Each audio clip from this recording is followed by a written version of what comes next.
environmentalists face a major challenge as the second Trump administration aggressively pushes to roll back climate change regulations.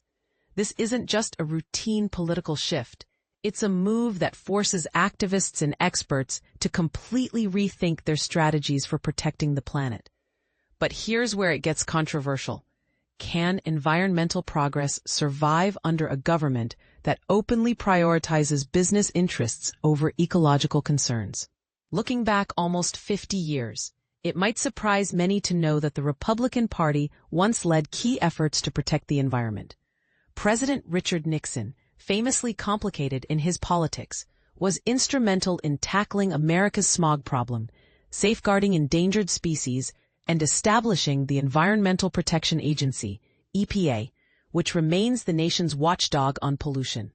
However, Nixon's environmental legacy wasn't straightforward. For example, a revealing conversation from 1971, recorded during the Watergate scandal, shows him telling industrial leaders Henry Ford II and Lee Iacocca that while some environmental rules were necessary to protect the public from their own mistakes, he also sympathized with businesses struggling under these regulations.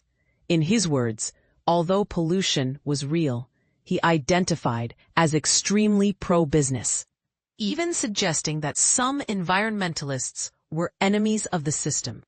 This historical complexity highlights a persistent tension between economic growth and environmental protection, a debate that continues to fuel disagreements today.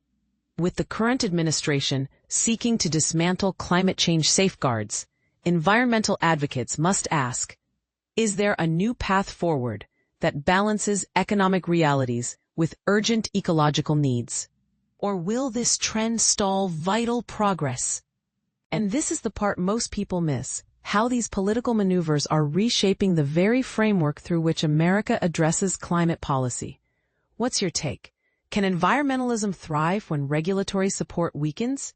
Or do businesses and governments have the right to recalibrate rules they see as obstacles?